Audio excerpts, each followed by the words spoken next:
tal, amigos de 6 a 9? Buenos días. Esta mañana, para nuestra entrevista política, hemos invitado al sociólogo Romeo Grompone. Claro, la entrevista es política, pero hemos invitado a un académico, porque él es sociólogo, es investigador principal del Instituto de Estudios Peruanos y profesor de Ciencias Políticas en la Universidad Jesuita Ruiz Gallo, ¿no es cierto? Montoya. Perdón, Ruiz Gallo, Montoya. Confusión mía, mil disculpas. Pero buenos días. Buenos días. ¿Qué tal? Usted vive en el Perú hace mucho tiempo y reflexiona sobre lo que ocurre en la política peruana también durante todo ese tiempo. ¿Cómo compara lo que le ocurrió a Alberto Fujimori, que ahora lo tiene en la cárcel, con lo que parece que le puede ocurrir a Alejandro Toledo? Me refiero al impacto que va a tener en el sistema político un episodio reiterado de esa naturaleza. A ver, lo que es evidente es que en el caso del gobierno de Fujimori hubo un deliberado desmantelamiento del conjunto de instituciones. El Poder Judicial, el Congreso, Claro, comenzó con un golpe de Estado. Sí, a partir del golpe de Estado, pero además penetrando a través del sistema corrupto, no solo digo, en todos esos organismos bajo personajes claves. En este caso hay instituciones que ya desde el inicio de la democracia y en términos comparativos aún en América Latina estaban desacreditadas, pero funcionaban precariamente, pero tenían el caso del Poder Judicial, en menor medida el Congreso, pero no tanto por el Congreso mismo, sino por la calidad de la clase política, por lo menos funcionaba.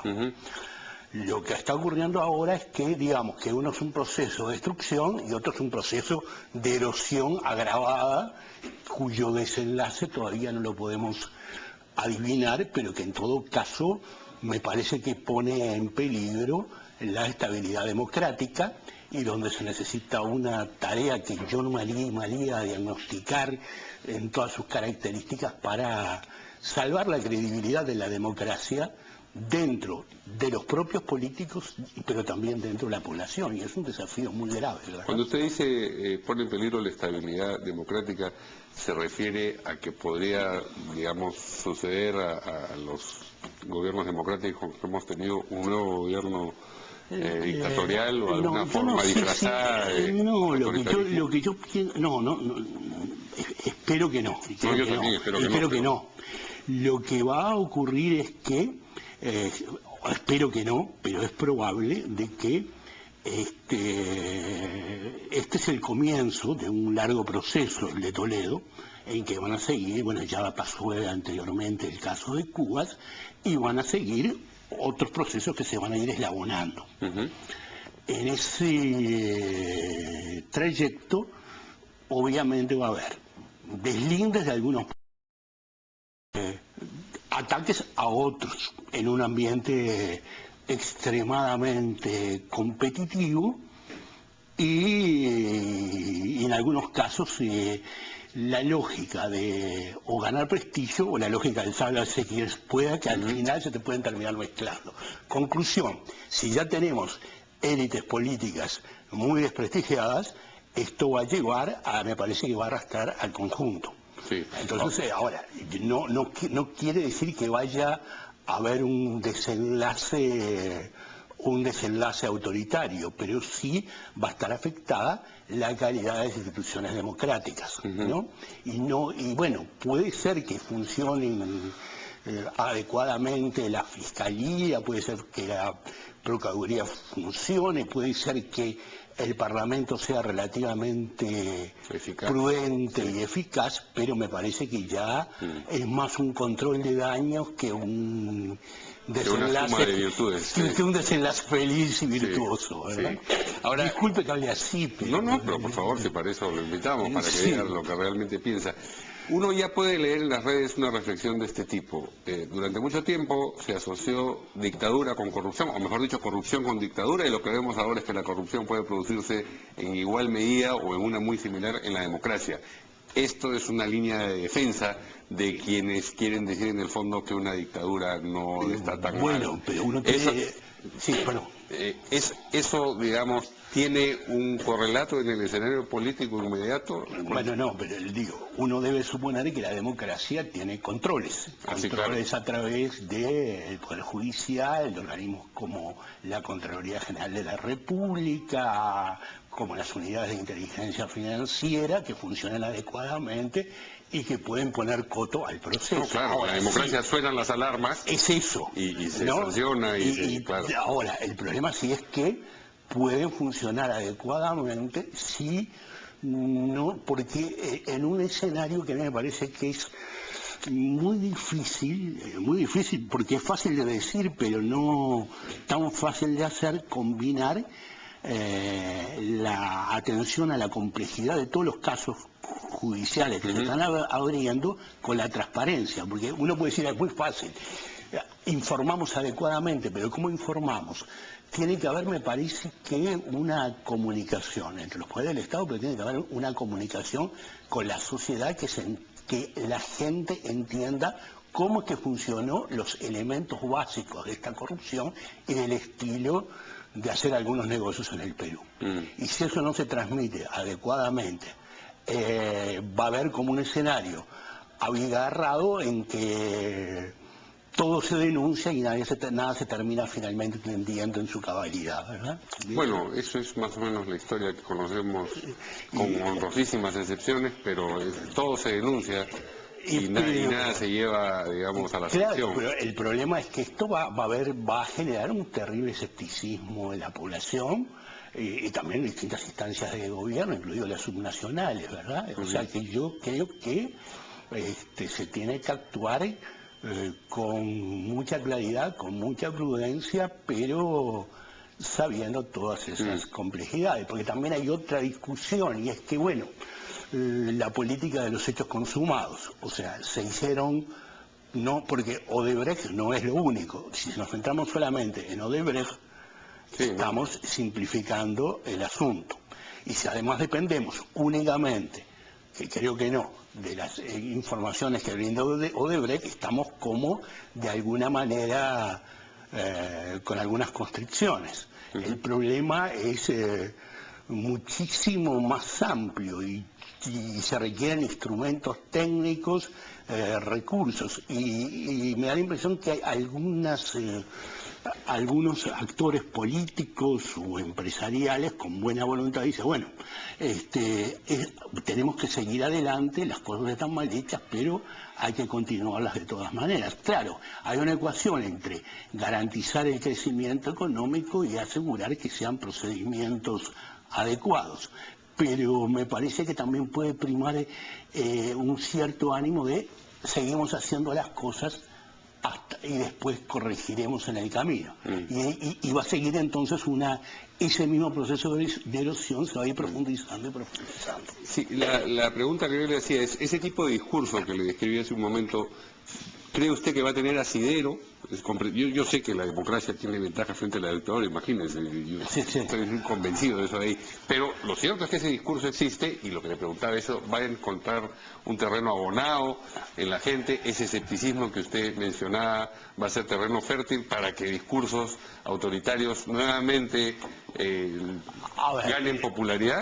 Puede haber discursos autoritarios, pero no sé si necesariamente liderazgos autoritarios. Lo que es cierto es que, de alguna manera, el fujimorismo instaló ciertos sentidos comunes acerca de la inevitable corrupción de la clase política, de la inevitable corrupción del Poder Judicial. Y eso dejó una secuela que la transición democrática, al funcionar mal en sus instituciones, no pudo corregir. Si a eso le agregamos la precariedad de los partidos políticos, su falta de arraigo a la población, su falta de organización, sus conflictos, estamos en una situación en la que se tiene que hacer una serie de reformas en todos los ámbitos, pero me parece que es un proceso de larga duración. en la que ojalá que lleguemos al desenlace afortunado, pero por ahora estamos en años tormentosos, por decirlo así. ¿Y hay alguien que gane políticamente con lo que está ocurriendo? De toda esta trifulca, ¿usted ve a alguien que salga, digamos, con una pieza cobrada? Lo que ocurre es que puede haber grupos que estén menos lastimados que otros, ¿no? Sí, pero eso no es ganar, pues. Pero eso no es ganar, si uno no tiene condiciones de poder crecer. Ni tampoco nadie puede adivinar que las personas candidatos que se presentaron a las elecciones, que por distintas razones fueron desplazados del proceso electoral, vayan a ganar también. Nosotros no sabemos, ¿verdad? No, claro que no sabemos. No sabemos, no, pero no sabemos no porque el futuro es imprevisible solamente, sino porque el torbellino de los acontecimientos va a hacer que vayan sucediendo nuevas cosas que afronten a otros políticos que hasta ahora aparecen libres, ¿no? El fujimorismo en concreto, que frente a lo que está ocurriendo está casi en platea, ¿no cree usted que salga ganancioso de toda esta coyuntura? Puede ganar si actúa con habilidad, digo, y bueno, hay una frase que es de los hombres de a caballo, que me parece que están haciendo como desencillar hasta que aclare, ¿verdad? Ya. O sea, están tratando de... Están haciendo tiempo. Ver cómo se desata el proceso y la manera de actuar, que me parece que desde su punto de vista, del punto de vista de sus intereses, me parece que es bastante hábil, ¿verdad? Porque si ya van de entrada en el cargamontón, cuando estamos en el inicio del proceso, se van a ir ensuciando. Tienen ¿Qué golpes les pueden caer a ellos mismos? Sí. ¿El APRA? El APRA me parece que tiene bueno, ya está el caso de Cuba, de todo lo ocurrido... O sea, que son sido funcionarios del gobierno aprista, dicen no son del partido, ¿no? Sí, pero claro. Obviamente tienen vinculación con el gobierno aprista, formar parte del plan de gobierno, en algún caso, claro. No me voy a poner a hacer una indagación si son o no, digo, claro. Pero en todo caso afecta al APRA, que además ya venía bastante golpeado con el sexto puesto de Alan García en sí, claro, entonces no va a ser no veo una resurrección del APRA como partido que enderece las cosas desde el punto de vista de un renacer institucional. No puede quererlo, no estoy hablando ni a favor ni en contra del APRA, no, solamente sino que me parece que no. A partir de lo que se ve, me parece que no. Incluso Cornejo, que para bien o para mal era la figura que se insinuaba como una voluntad renovadora, cuestionable porque ya estuvo vinculado a todos los procesos anteriores, ha quedado, digamos, cegado por esta... Y además no tiene muy pocas armas para deslindarse del proceso, independientemente que existe la presunción de inocencia que debemos salvar, pero es muy difícil deslindar lo ocurrido en el Ministerio de Transporte con Cornejo, ¿no? En la izquierda, el Frente Amplio y Nuevo Perú, porque tienen su propia...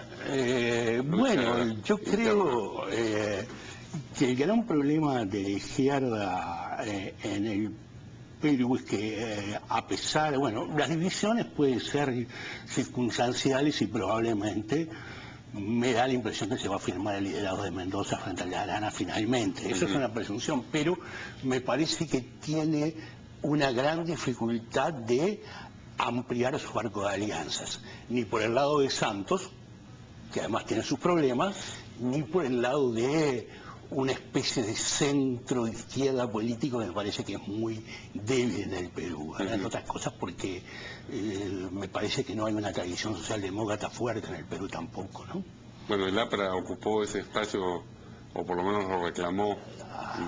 Claro, un estilo muy parecido al de la acción democrática en Venezuela, ¿verdad? Que no es la clásica socialdemocracia, ¿no? Entonces no veo por dónde puede crecer la izquierda y dónde tender alianzas. Pero además hay un problema en lo que usted ha descrito. Si se consolida el liderazgo de Mendoza, pero sigue el problema con Arana, sin inscripción, ¿a dónde ves el liderazgo? Bueno, yo creo que probablemente ¿Usted cree que consigan la inscripción? Sí, sí, pero creo que a la larga me parece que lo va a lograr. Lo que sí es que no veo cómo iba a firmar un liderazgo con probablemente en el mejor de los escenarios con un cierto respaldo electoral, pero con un techo y con dificultades de ampliarse. El mismo techo que ya se vio en las elecciones del año pasado, digamos. Claro, digamos, entonces ese espacio no lo veo como si lo tuvo el PT, digo, en sus épocas de auge, no estoy hablando, claro, ¿no? El PT en Brasil, dice usted. Sí, el PT, sí, el claro. Partido de Trabajadores pudo crecer, el Frente Amplio de Uruguay también pudo crecer porque pudo tender un amplio espectro de alianzas. Yo no veo que sea el caso del Frente Amplio en el Perú, ¿no? Y ya para redondear este ejercicio de política ficción. Digo, no, que usted me ha obligado a hacer. Sí, yo sé, por supuesto, yo no me estoy quejando. No, está bien, yo tampoco. Sí. Por ejemplo, Acción Popular, con un liderazgo como el de Barnechea, ¿puede llegar a llenar ese espacio que está demandando, digamos, un protagonismo político que usted ha descrito? Acción Popular puede crecer, lo que me da la impresión es que... Sí, bueno, ya achicarse no creo. Pero yo creo que, no sé si Barnechea es la persona más adecuada, me parece que es una impresión particular, disculpe que sea tan escéptico, digo, me tengo que disculpar siempre, pero Acción Popular es un partido que me parece que tiene unas ciertas tradiciones de enraizamiento con un grupo, históricamente, con un grupo de notables locales de provincia, una red que de alguna manera se ha perdido con las transformaciones del país. Y yo no sé cómo reconstruir, digo, es un problema de Acción Popular, pero debe ser muy difícil reconstruir una organización como Acción Popular, ¿verdad? Muy bien, muchas gracias a Romeo Grompone por esta entrevista, a la que lo hemos forzado a hacer un poco de especulación política sobre el futuro, pero es interesante ver qué nuevo escenario plantea lo que está ocurriendo en este momento. Buenos días y nos vemos mañana aquí en De 6 a 9.